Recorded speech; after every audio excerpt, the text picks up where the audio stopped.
morning, Hoodats. It's time to take a look at Bryan Edwards, the newest receiver here in New Orleans, who has a lot of familiarity with Derek Carr. Now, I do have to say, as we're getting into this particular video, I am going to be taking a look at a game that's actually technically from the 2021 season. Now, it did happen in 2022, and I did try to pick it in a way that made it to where we could kind of understand Bryan Edwards semi-recently. However, he didn't really play basically at all last year with Atlanta, and I didn't really feel like it was fair to try to use that film as a film study. And then furthermore, going back just another year does give you some actual Derek Carr to him connection maybe. We can use that to try to establish a baseline of what could potentially look like in New Orleans with Derek Carr. So a couple reasons why I chose that. Now, on your screen, you will see the basic stats for Edwards as well as his injury history going back several years, even before the NFL. And like Saints fans are going to just jump up and say, yeah, another one, another injury. Yay. Well, you know what? It happens. So this is not a guy that's coming in expected to be a starter. I don't even expect him to be a guy that gets 50 to 60% of the snaps. I mean, probably my number 4 wide receiver. He comes in and nothing else, he's competition for other guys. So I have no issue with him being a part of the roster. I don't see it being a problem. So we're going to take him a look at some film study. There are some things to really like about him, and there are some familiar things you'll notice in this film study. And more importantly than anything, he's hecky cheap. The Saints are getting him on an extremely good deal in terms of just contracts and what wide receivers cost. So if he pans out, big win. If he doesn't, who cares? It doesn't really end up hurting the team or costing them much money. So if you're new to the film studies and new to the channel, hit that like, hit the subscribe button so you can access to more of this stuff that we're doing all the time. So we're going to transition on over, and what I'll actually do is I'll make my pretty ginger face and beard a little bit smaller. So he's going to be number 89, and he is currently lining up right here. I'll actually mark him on the screen. And we're going to be looking at several different plays and a lot of him doing what I would call maybe generic stuff. But let's go ahead and start it out. And you're going to see him operating in the short end of the field. And he can work short and he can work deep. I would say that the area that he probably struggled the most in watching this film will be intermediate. But there's definitely room to grow here. Now, this is just kind of like a little chip block, as well as him being the underneath dump-off guy. There's nothing particularly special about this. I do like the reception, and he gets a first down. I mean, literally what you would ask from a slot guy. Get a good chip block in. You're going against, good pass rushers. You want to help out your quarterback as much as possible, and then get a little bit of a drop-off pass. Nothing exciting about this, and there's not a ton to critique. Good job just getting in the way of the pass rusher, and then releasing and finding a soft spot in the zone, and then knowing where the marker is and going up field for yards after catch. Basic stuff, but important stuff. Definitely not something you're going to see and want to sign a guy over. And I do want to say that, as we go through this game, I am picking plays and showing y'all certain plays because this is not number 1 wide receiver star quality guy. This is a guy that's coming in to be a depth piece, but contribute potentially. And you do have to think that the rapport between him and Carr can give him good shots at making the roster. And you can see just his size-wise, everything smaller. Not necessarily small in terms of height, but not the weightiest guy, but has good shiftiness around. And that could play into his favor when it comes to making the roster because the Saints need a possession guy who can also do yards after the catch.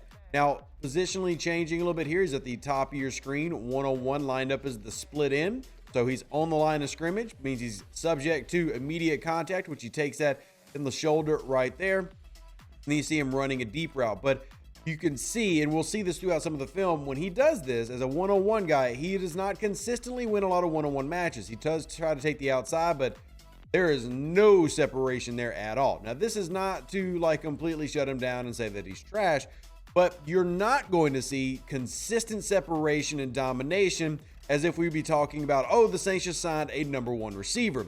You put him out in a lot of these roles, similar to how you would even see a young Marquez Callaway. He's not going to consistently dominate in that, but he can have success. Let's move to another one here. Now, he is again operating from the inside position, and this is a little pivot route. Now, they don't go his way, but I did want to show the route. So I like this type of stuff, and again, one of the benefits of picking up Derek Carr is you're getting a quarterback from a West Coast system who's going to be very familiar with your plays. And similarly, you're going to get the same thing from Edwards. He's coming up here. push to the outside, break inside. But I do want to make some notes on this pivot route. You do like a lot of the crisp in terms of the speed there, but what you don't like is the sinking of the hips, the planting of the feet does not release quick enough to give a nice amount of separation. What I mean by that is you'll see some pivot routes, even out Camaro does this, where it's so quick in that transition, the hip fluidity, the ankle flexion, they can dip down and move very quickly. Whereas with him, you see really good speed, really good, acceleration to a point, but maybe not the smoothest transition out of it. Again, he's not the primary read here. So maybe we can argue that it's a little bit of, I don't want to say laziness, because that's not what I think. I don't think he's a lazy player, but maybe knowing, hey, I'm number 5. I'm not worried about, no, this is a design one. He's going to half field read to the other side and I'm going to give maximum effort. Or maybe he's just not the most athletic guy. So this is something we'll have to just watch as we go through the tape. Let's go over here. Now, as you see him at the bottom of your screen right here, I can touch his feet. Nice little block there. That's exactly why I included it, because I love that. Now, he ends up being a non-factor in the pass itself. As a receiver, he ends up going across, backside, and never kind of gets looked at again. But the block, this is how you earn snaps in New Orleans. I know people will say, well, this was a big thing with Sean Payton. I don't know if it's necessarily a big thing with how the team is now. Let me go ahead and tell you, yes, it is exactly how the team is now. Watch it from this angle. Now, is this blocking a superstar and is this putting Khalil Mack on his ass? No, it's not. But I'll say it doesn't matter. You love to see a guy do this. Great leverage he creates here and just a good job attacking low. You just put a man that weighs over 100 pounds, probably about 100 pounds, a little over 100 pounds more than you on his ass. I mean, that's a W. And then actually a clean release. If Derek Carr wants to get him the ball, he needs to do it now, but then it kind of closes out. And if you remember when we did the film study with Rashid Shaheed, one thing I liked about him is how he carried up. He climbed the route when he was doing his cross. See how this is just Edwards actually retreating a little bit, flattening out? Well, that flatten out, I think, ends up hurting him, and he also isn't going full speed. But again, once he gets past about the logo, it's unlikely that Carr was going to target him because Carr is focusing on this part of the field over here. And had his receiver not fallen down, he probably ended up having a play there. But this type of pass block, you should get excited about. This is good film. That is what you want to see from a depth receiver and your slot receiver. If they can help out on the edge, especially for New Orleans, where you have tackles that maybe you aren't as super confident in. I'm mostly looking at you, Trevor Penning / Hurst, which I don't know if Penning's going to be ready to play. I want to see stuff like that. So anyway, moving on to a new play. He's going to be down here basically playing that split end roll again on the line, and he's going to be solo, and this is, again, another nice route. Now, this time it's a comeback route. Doesn't go his way. He's not the primary focus. He's not the guy that was the number 1 for Carr, and honestly, he's not the primary read here. And then when Carr gets flush left, there's no chance he's going to make it. But I do love the comeback route. This is one of the times we're like, okay, we're seeing some of that good crisp, drop your hips, and then it's quick in that return. This is actually a very nice comeback route here on the outside. Great separation. Were the play going his way? Was this the half field that Carr was reading? Had he not been flushed to the left? Had he not had, honestly, a one-on-one deep, that is probably the correct read to hit this or try to hit this. But thanks to pressure and a massive hit, ends up not happening. And then there's a little bit of pass interference, just a little bit. Still, it's a great play at the bottom of your screen from Edwards. Good, a comeback route. You want to see stuff like that. So let's move it up. We're going to have a little bit of a mix, though, because we can't show the good without also being intellectually honest and showing out maybe one bad happens. So let's come down here. Now he's at the top of your screen, and this is where he gets completely washed out. Another one-on-one, where the cornerback does a great job of using the sideline as his ally. So what you're going to see is him trying to take and gain outside leverage. Basically, we're fighting for the pylon. Whoever gets to the pylon and wins has a chance of receiving a pass, usually going to be in that back corner. We can also do a fade where we go back shoulder if it's quick enough right here. Depends on how the corner ends up playing you. But this at the snap, he immediately loses. Bam. He never gets past, and then right there, great lockup by the corner DB, and then drawing him to that pylon. There's nothing there. If I was a quarterback, you won't throw this away. If Edwards is all you got, you throw it away. Whereas on the opposite side, at least you have a shot going for this back corner.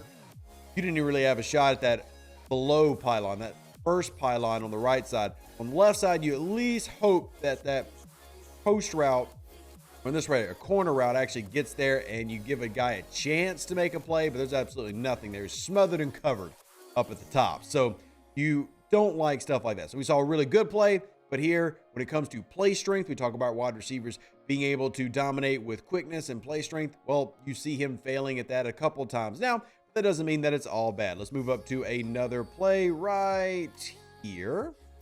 Now, he's going to be at the top of your screen again. I do love the varied looks from him. You're going to see him all along the line of scrimmage and be effective all along the line of scrimmage. That's actually something I like. Now, this is just a quick little 7-yard hitch route. Get it, catch it, make a quick play. This is what I see as the vision for him in New Orleans. A quick, shifty possession guy who's going to get you 7 to 12 yards, can do yards after catch, but is probably not going to be a dominant guy as a deep threat. Even though he has athleticism and speed, short to intermediate is where I expect the most out of him. I guess it depends on what you could call intermediate. I'm including up to about 15-yard plays.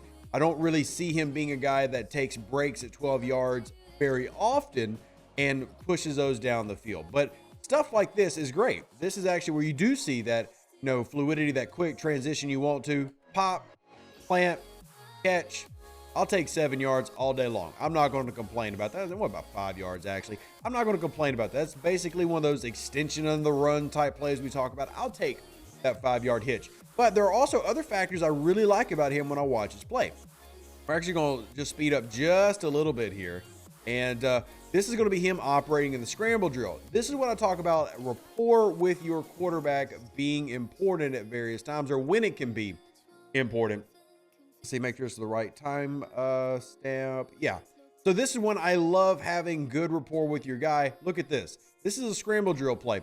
So what that means is the play is broken down. You're going to see him get his little block in and again sit down for what's basically a little check down hitch route that doesn't reach the first down marker. But that's okay. That's not his design. But as soon as the play breaks down, what does he do? Literally timed with Carr moving out the pocket, he does the same thing. And then what are you taught to do? 1, you go in the direction your quarterback's going. And then 2, if you reach the sideline, climb. You either climb or come back depending on your depth. If you're short, you climb. If you are tall, you come down. Does it perfectly here. Reads it. Carr has a beautiful pass over the top, and bam, big play to convert this third down. This is what Edwards provides. This is that type of slot receiver who is getting you those catches to move the chains. This is something that I really want to see a lot from. But again, what's it start with? Blocking, helping set the edge, and then getting into a spot, sitting down. As soon as you see that release, follow, go up, great pass, big play. But this is all mental processing. Like, it starts with the block. That's his main assignment here. Yeah, he's a little 2-yard hitch, but he's not designed to make the first down. That's not his role. That is actually the guys on the left side, really. You do have another route here, but he's last read. Starts with a block, get in, sit, and you see everybody else is at the markers or past, and you actually do have this one right here open, but pressure forces Carr out. He had that throw in the middle of the field had he had that half second, but he didn't. So now it comes down to do your job. Can you operate the scramble drill really well? He does it right here. Move upfield, make a big play. That's why I think that the rapport can be important. Doing stuff like this is pretty freaking good. It's pretty impressive. But let's move on to another play. We're going to keep it moving. This game ends up going pretty long. This one goes into overtime, actually. So let's go here. This is going to be another pivot route. Now he's at the bottom of your screen in a trips bunch formation. Trip simply meaning 3 on one side. Bunch meaning, well, they are all bunched together. So you're in a 3-by-1 right here with the 1 at the top of your screen, which as a offensive coordinator, you're hoping to see, or we got man coverage. Do we trust our one-on-one, maybe in a corner route here? And then when you've got this, you can do all kinds of stuff with trip bunch at the line of scrimmage in the red zone, depending on how they attack you. If they're a little bit more conservative and they're not aggressive, you can do all kinds of little rub routes down here, leak this out underneath, put this here, and then have him address the corner. There's several different types of routes you can run to really create spacing issues with the defense. But what you're going to have from him is another pivot type route, which I like the idea of. Now we changed up, we do motion, and then we're going to break and come back inside. Now this pivot is not as clean as the last one, and I didn't love the last one. Now I'm okay with motion because what do we do here?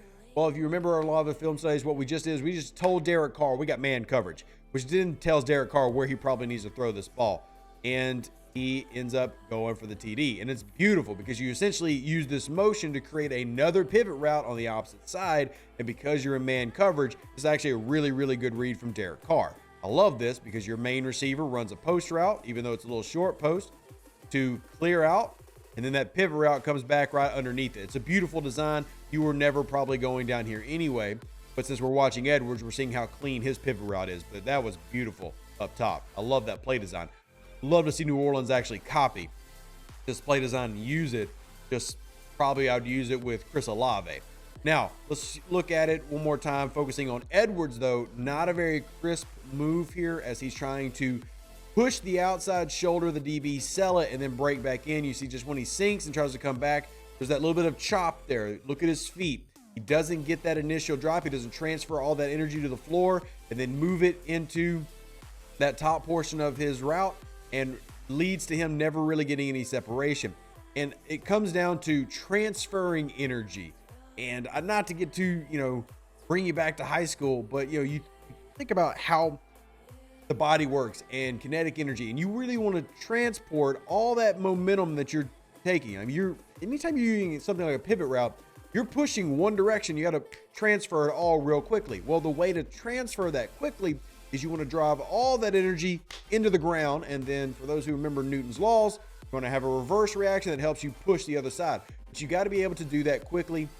This is what coming into being a high-end athlete looks like, because transferring that is, one, not all these choppy little footsteps. Plant, dip, transfer that energy, explode backwards. But I'm also telling you this is someone who watches it happen and can't do it. I'm not that type of athlete, nor was I ever. So it's not easy to do. This is why high-end athletes can make pivot routes have like 4 yards of separation, and then other guys, there's none.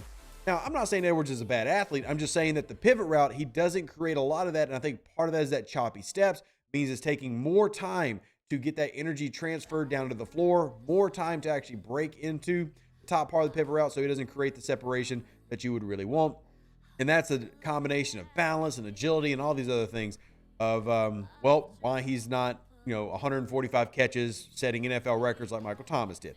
But that doesn't mean that there isn't room to improve. That doesn't mean that he can't become a better player. Let's keep on moving on the film study. Don't want to hold y'all up too much. I mean, these are going to be 20-minute film studies anyway, but let's move on to right here. It's going to be another blocking play, but I'm okay with that because I think that if he's going to earn snaps in New Orleans, he's better be blocking.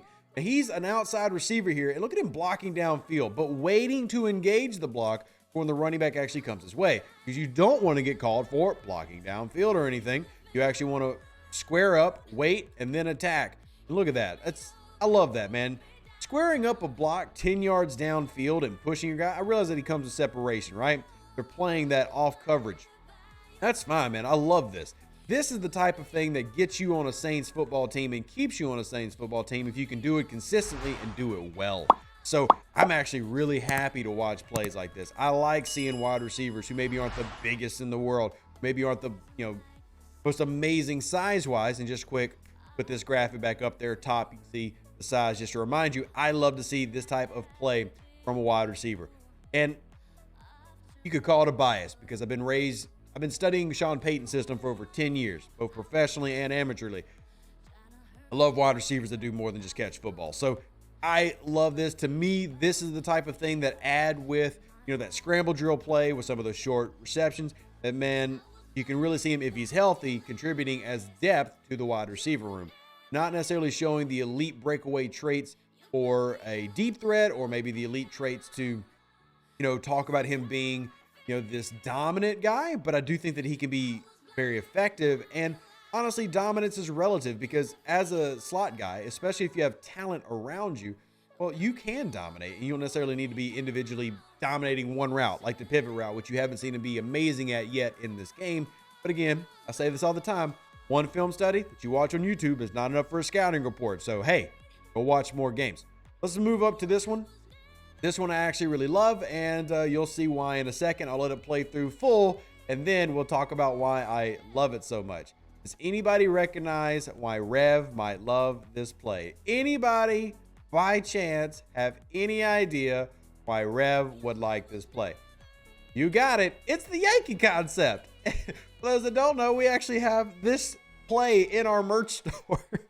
This is basically the exact one that we drew up, and just shows you the similarities between things like West Coast offenses and how there are staples that they run. Linked to our merch store in the comment section down below and in the description of the video. But you're going to have a Yankee concept here where he's playing the underneath guy, the crossing pattern, which I'm okay with, and then you've got the deep post.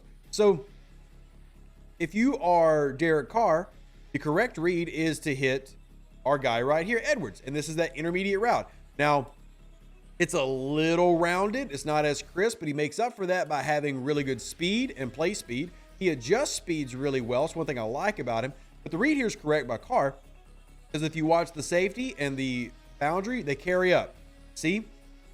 If the safety attacks down for Edwards, you want to hit over the top. If the safety instead covers that post route, you want to hit this underneath. So it's a good read by Carr, finally getting a clean pocket. And the only negative I would really say is the beginning of this route isn't as crisp as you would really want it to be. It is a little bit rounded off. And if he actually hits his break a little bit earlier, he has more yards after catch opportunity. But instead, and you see how he kind of went like, and he tried to fix his spot and then rerun it. He needed to, in terms of like how you see the Saints coach it, when he comes up, it's more of a harsher cut. But instead, because how you do these is you have a spot that you're told to run to as a receiver, and you'll have a yardage marker and, you know, a spot on the field. So like if you're running 4 verticals, well, we have outside, hashes. Those are horrible lines, by the way. That's absolutely terrible. So numbers, hashes, numbers. And you have placement. So like if you were running 4 verticals, and I always use this play because it's really easy to show how this concept works, all these markers stay the same. So if I was to say get rid of this one inside and put this one back, let's say I turned it into a 3x1, and now that receiver's over here. Well, that marker stays the same. So now on 4 verticals, he'd go here, but he still has to hit the marker on this side. So wherever you're trying to go on the field, no matter where you line up from, and you can have like a +2 alignment as a receiver, you can have wider than that from a normal outlet. You want to be able to get to your mark, and it just looks like due to both coverage and just how he's running it, he doesn't really get to his mark really cleanly here, and that results in him being a little bit further than he probably should be. See how he tries to push it up a little bit and then adjust? Realistically, Carr also wants to hit this read and already be throwing the ball. He has a little extra hitch there that I don't like. And then you have Edwards slowing down a little bit, and he ends up getting the pass, completion, good, great. I mean, you'll take a 15-yard completion no matter what. Happy days. But at the same time, you want this to, 1, come out a little bit quicker from Derek Carr, and 2, just be a little bit crisper from Edwards, because as you see when he changes it up here, he slows down, which means his separation leaves. And had this pass been thrown about right here, route run just a smidge better, Derek Carr not taking that extra hitch, you have a lot of yards after catch opportunity. This is actually needing both players to do a little bit better. But either way, you'll take that 15-yard first down. I mean, you're not going to complain about it. It's a good play. Just think it could have been a little bit better. Now, I also want to do a little bit better because I talked about and showed him losing some one-on-ones earlier, but I don't want to make it seem like he can't win them. Now, watch this one. This I love. Now, he has space here. So this is, I think, a big thing to his advantage. 1, he breaks inside to go outside, and then he actually gets on top, and this actually could have been a big play for him. So instead of breaking outside, breaks inside. This is a 3rd and short. We go deep. Again, you've got freaking Raider on the field, on the floor. Never like to see. And even though this doesn't go his way, the release is finally clean. He manages to avoid that heavy contact. I actually like his release real quick, and then gets on top. Bam. If this was supposed to go his way, he just won. I like that. And you see him lose sometimes, but that doesn't mean that every play he has in this format, he loses. We're going to look at one more just because I really want to continue to emphasize what I think gives him a great chance of making this roster. Not everybody likes this. It's okay, but blocking is so important. Top of your screen, we got motion, we got blocking. Look at that. Square up. You ain't got to be the strongest guy. Just get in there and be willing. Do the dirty work. Do the hard work. And you have a chance of making this roster. And there you have it, everybody. That's Bryan Edwards, New Orleans Saints' newest receiver. Some of the things you can look for, some of the things that he can improve on, in terms of just his route running, athleticism, you can improve on that. He's still a young guy. He's not old. He can still get better. Hopefully he's healthy now, and maybe that impacts how he plays. But no matter what, I think that he can contribute to this team from a depth perspective, and I like the signing. And if you've been curious how he looks, well, now you know. Now I need to do a couple things here since you're here. One, if you haven't already, like the video, okay? Helps out the channel greatly if you hit subscribe and share it out. Two, join the Discord. Link is in the description. Talk more football and be able to talk directly with me. Say, hey, I want to see this, that, the other. And last but not least, check out the Who Dat Confessional podcast Tuesday and Thursday and following every game. You can check that out on iTunes, Spotify, Google, iHeart Radio, etc., and here on the YouTube channel. So another reason that if you're not subscribed already, you definitely should be. Appreciate you watching the channel. Who Dat, God bless. Catch you on the next one. Deuces. Be out.